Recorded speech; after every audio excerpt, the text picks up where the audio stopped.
আসসালামু আলাইকুম ওয়া রাহমাতুল্লাহি ওয়া বারাকাতুহু। আলহামদুলিল্লাহি রাব্বিল আলামিন ওয়াসসালাতু ওয়াসসালামু আলা আশরাফিল আমবিয়াই ওয়াল মুরসালিন নবিয়িনা মুহাম্মদ ওয়া আলা আলিহি ওয়া আসহাবিহি আজমাইন, আম্মা বা'দ। সম্মানিত ছাত্র ভাইরা, আমি এখন ক্লাস 3 তাওহীদের ক্লাস আরম্ভ করছি। আজকের আলোচ্য বিষয় হচ্ছে বর্তমান সময়ে বিশ্বে শিরিকের যে দৃশ্য লক্ষ্য করা যাচ্ছে, মাজার ও সমাধিতে পশু কুরবানি, মানত করা ও উহার সামগ্রী পেশ করা তার অন্যতম। এই বিষয় তার মানে এক কথায় যদি আমরা বলি যে বর্তমান যুগে সবচেয়ে বেশি শিরকের কাজ যে সমস্ত জিনিসকে লক্ষ্য করে বা কেন্দ্র করে হচ্ছে, সেটি হচ্ছে কবর বা মাজারকে কেন্দ্র করে। সেখানে মানুষ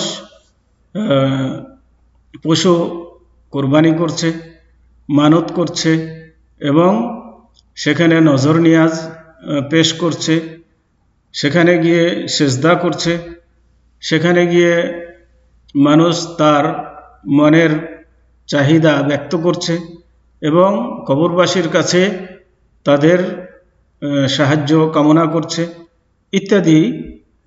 এই সকল জিনিস কবর কেন্দ্রিক চলছে। অথচ আল্লাহ রাসূল সাল্লাল্লাহু আলাইহি ওয়াসাল্লাম এ সম্পর্কে সতর্কতার জন্য যে কবর কেন্দ্রিক যে মানুষ শিরকে লিপ্ত হবে, এই জন্য কিছু জিনিস আল্লাহ রাসূল সাল্লাল্লাহু আলাইহি ওয়াসাল্লাম নিষেধ করেছেন, যাতে করে মানুষ এই সমস্ত কাজে লিপ্ত হতে না পারে। খুব কঠোরভাবে নিষেধ করেছেন, যাতে করে এই সমস্ত কাজে মানুষ অগ্রসর না হয়। তো আসুন আমরা জেনে নিই যে এ মর্মে আল্লাহ রাসূল সাল্লাল্লাহু আলাইহি ওয়াসাল্লাম আমাদেরকে কি দিক নির্দেশনা দিয়েছেন, কবরকে নিয়ে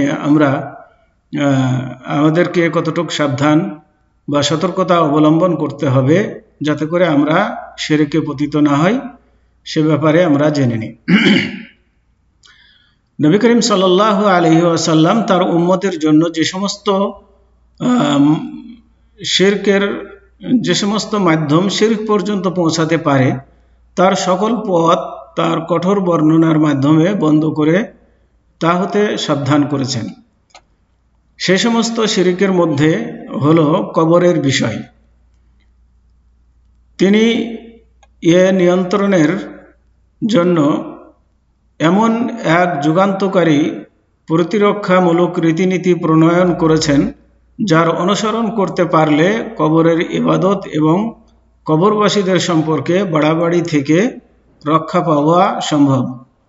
উক্ত প্রতিরক্ষামূলক রীতিনীতিগুলো নিম্নরূপ বা এই ধরনের। তো আসুন আমরা এক এক করে জেনে নিই সেই রীতিগুলো কি। এক, রাসূলুল্লাহ সাল্লাল্লাহু আলাইহি ওয়াসাল্লাম আউলিয়া, সালেহীন, সৎকর্মশীল লোকদের সম্পর্কে প্রশংসা করতে গিয়ে শরীয়ত বহির্ভূত বিশ্বাস ও সীমালঙ্ঘন না করার জন্য সতর্ক করেছেন। কেননা এ ধরনের বাড়াবাড়ির মাধ্যমে পর্যায়ক্রমে কবরবাসীর ইবাদত করার দিকে নিয়ে যাবে। আল্লাহ রাসূল সাল্লাল্লাহু আলাইহি ওয়াসাল্লাম এ সম্পর্কে ইরশাদ করেন, ইয়াকুম ওয়াল গুলুওয়া ফাইন্নামা আহলাকা মান কানা ক্বাবলাকুমুল গুলুও।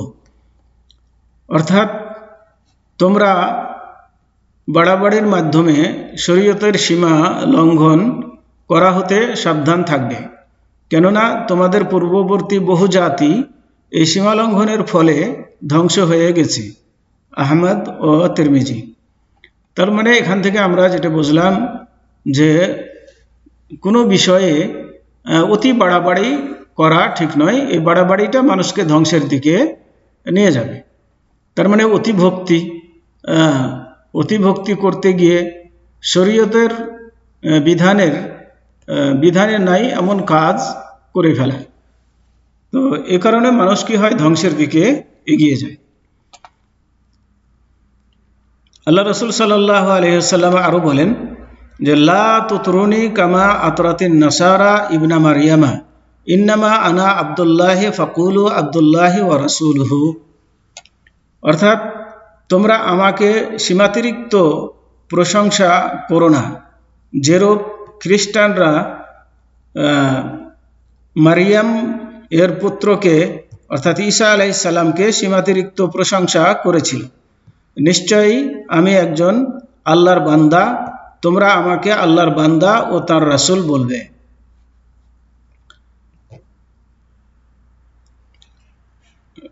রাসূল বলেই অভিহিত করবে, বুখারী।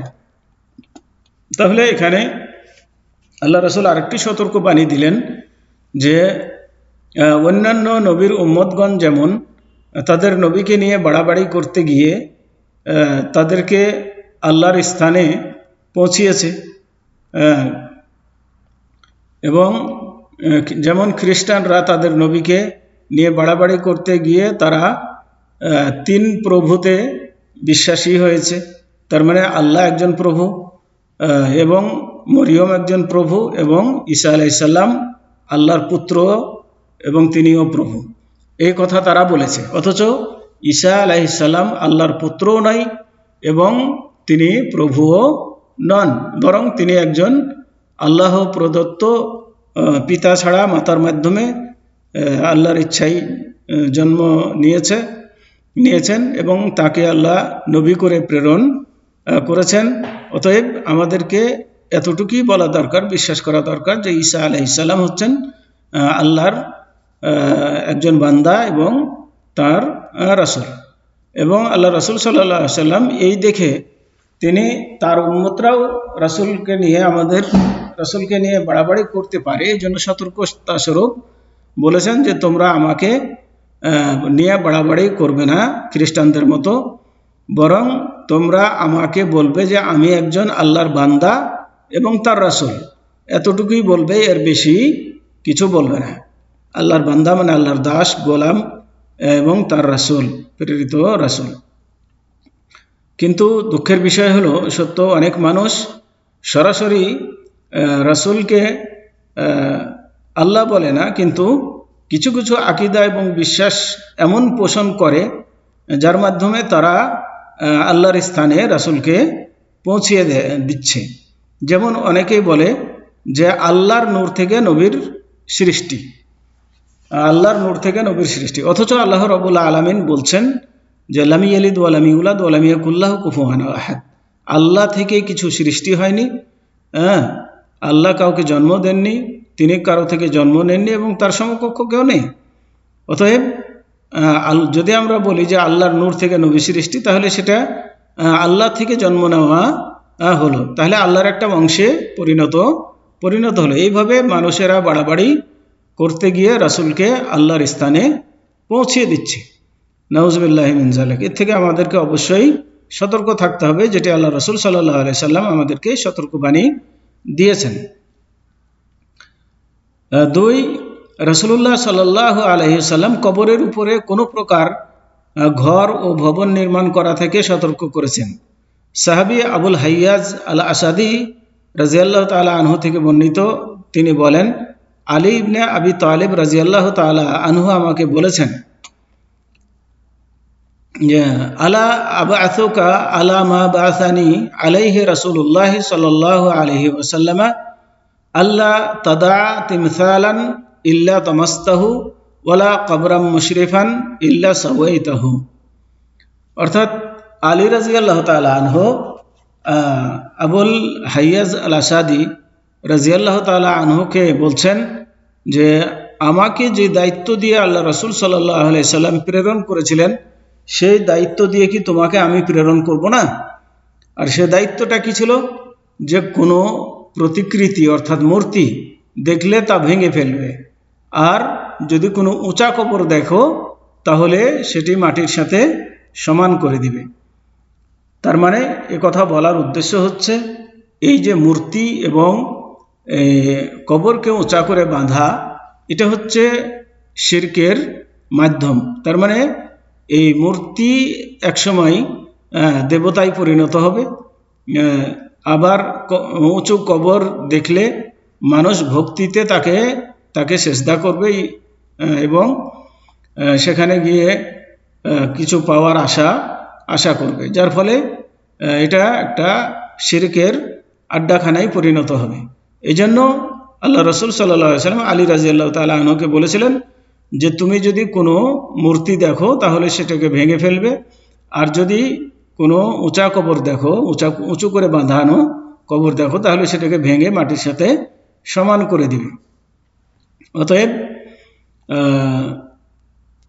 এখন যেটি আমাদের করা উচিত সেটা হচ্ছে কবরকে উঁচা না করা এবং মূর্তি না বানানো। এছাড়াও আল্লাহ রসুল সাল্লাল্লাহু আলাইহি সাল্লাম বলেন যে আন জাবিরিন রাদিয়াল্লাহু আনহু قال نهى رسول الله صلى الله عليه وسلم عن تجسيس القبر وأن يقعد عليه وأن يبنى عليه بناء। অর্থাৎ জাবের রাদিয়াল্লাহু তাআলা আনহু থেকে বর্ণিত, তিনি বলেন যে রাসূলুল্লাহ সাল্লাল্লাহু আলাইহি ওয়াসাল্লাম কবরগুলিকে পাকা ও কবরের উপর বসা এবং কবরের উপর ভবন নির্মাণ করতে নিষেধ করেছেন। মুসলিম শরীফের হাদিস। তাহলে এই কাজ কবর কেন্দ্রিক এ ধরনের কাজ করা যাবে না, কবরের উপরে বসা যাবে না, কবরের উপরে ভবন নির্মাণ করা যাবে না এবং কবরকে পাকা করা যাবে না। তো এই সকল কিছুই বলার পিছনে উদ্দেশ্য হলো যে কবর কেন্দ্রিক যেন শিরক চালু না হয়। 3 নম্বর হচ্ছে রাসূলুল্লাহ সাল্লাল্লাহু আলাইহি ওয়াসাল্লাম কবরের কাছে নামাজ পড়া থেকে সতর্কবাণী উল্লেখ করেছেন, অর্থাৎ কবরের কাছে নামাজ পড়তেও নিষেধ করেছেন। যেমন হাদিসের মধ্যে এসেছে আন আয়েশা রাদিয়াল্লাহু আনহা قالت لما نزل برسول الله صلى الله عليه وسلم طفق يطرح خميسة له على وجهه فإذا اغتم بها كشفها فقال وهو كذلك لعنة الله على اليهود والنصارى اتخذوا قبور أنبيائهم مساجدا। অর্থাৎ আয়েশা রাদিয়াল্লাহু তাআলা আনহা হতে বর্ণিত, তিনি বলেন নবী করিম সাল্লাল্লাহু আলাইহি ওয়াসাল্লাম যখন মৃত্যুকালীন রোগে আক্রান্ত হলেন তখন তিনি মুখের উপরে চাদর দিয়ে ঢেকে রাখতেন। যখন তার খুব বেশি কষ্ট অনুভব হতো তখন চাদর তার মুখের উপর হতে সরিয়ে নিতেন। এরূপ এক অবস্থায় তিনি বললেন, ইহুদি ও খ্রিস্টানদের উপরে আল্লাহর লানত বা অভিসম্পাত হোক, তারা তাদের নবী ও রাসূলদের কবরকে মসজিদ বানিয়ে নিয়েছে। তো তাদের উপরে আল্লাহ রসুল সাল্লাল্লাহু আলাইহি ওয়াসাল্লাম বদদুয়া করলেন এ কারণে যে তারা তাদের নবীদের কবরকে মসজিদ বানিয়ে নিয়েছিল। তিনি ইহুদি ও নাসারাদের কার্যক্রমের পরিণাম সম্পর্কে ভয় প্রদর্শন করতেছিলেন। বুখারী ও মুসলিম। আয়েশা রাদিয়াল্লাহু তাআলা আনহা বলেন, যদি রাসূলুল্লাহ সাল্লাল্লাহু আলাইহি ওয়াসাল্লামের কবরকে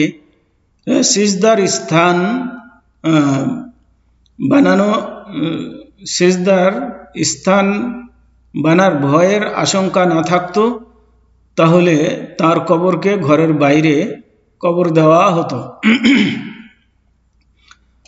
মানে রাসূলুল্লাহ সাল্লাল্লাহু আলাইহি ওয়াসাল্লামকে কবর দেওয়া হয়েছিল তার নিজ গৃহে আয়েশা রাদিয়াল্লাহু তাআলা আনহার ঘরে, যেখানে তিনি মৃত্যুবরণ করেন, সেখানেই তাকে কবর দেওয়া হয়েছিল। তো আয়েশা রাদিয়াল্লাহু তাআলা আনহা বলেন যে রাসূলের কবরকে নিয়ে মানুষ যদি বাড়াবাড়ি না করত এবং তাকে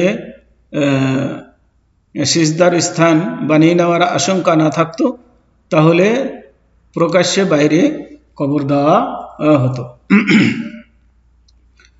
রাসূলুল্লাহ সাল্লাল্লাহু আলাইহি ওয়াসাল্লাম মৃত্যুর পর তার কবরকে সিজদার স্থান তৈরির ভয় করেছেন, মানে তার কবরকে নিয়ে মানুষ সিজদা করবে এই আশঙ্কা তিনি করেছেন। রাসূলুল্লাহ সাল্লাল্লাহু আলাইহি ওয়াসাল্লাম আরো ইরশাদ করেছেন, আলা ওয়া ইন্না মান কানা ক্বাবলাকুম কানু ইয়াত্তাখিযুনা কুবুরা আম্বিয়াইহিম মাসাজিদা আলা ফালা তাত্তাখিযুল কুবুরা মাসাজিদা ফাইন্নী আনহাকুম আন যালিকা। অর্থাৎ সাবধান, তোমাদের পূর্ববর্তী উম্মতগণ তাদের নবী ও রাসূলদের কবরকে মসজিদ বানিয়ে নিয়েছিল। হুঁশিয়ার, তোমরা কখনো কবরকে মসজিদ বানাবে না। মনে রাখিও, আমি তোমাদেরকে এ কাজ হতে কঠোরভাবে নিষেধ করতেছি। মুসলিম। তাহলে কবরকে মসজিদ বানানোর অর্থ হলো যে কবরের নিকটবর্তী স্থানে নামাজ পড়া, যদিও কবরের উপরে মসজিদ নির্মাণ না করা হোক। তাহলে কবরকে মসজিদ বানানোর মানে হচ্ছে হয় সরাসরি কবরের উপরে মসজিদ নির্মাণ করা, এটাও হতে পারে, আর এটাও হতে পারে যে কবরের গোড়াতে নামাজ পড়া, এটাও মসজিদ বানানোর নেই বা মসজিদ বানানোর সমতুল্য, যেটা থেকে আল্লাহ রাসূল সাল্লাল্লাহু আলাইহি সাল্লাম নিষেধ করেছেন। কারণ মানুষ যে স্থানে নামাজ পড়ার ইচ্ছা করলো, সে মূলত ওই স্থানকে মসজিদ হিসাবেই বানিয়ে নিল।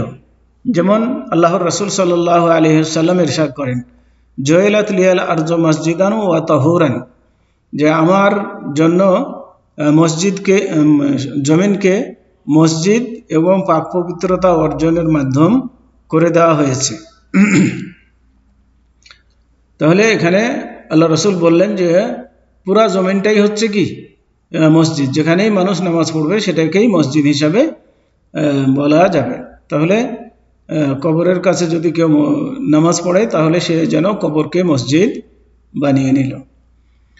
অধিকাংশ মানুষ আল্লাহর রাসূলের এই সমস্ত নিষেধাজ্ঞার খেলাফ কর্মকাণ্ড দ্বারা বড় শিরকে পতিত হচ্ছে। তারা কবরের উপর মসজিদ, সমাধি ও অবস্থান স্থান বানিয়ে তীর্থস্থানে পরিণত করে সেখানে সব ধরনের বড় শিরকের চর্চা করে চলছে। যেমন কবরের উদ্দেশ্যে কোরবানি,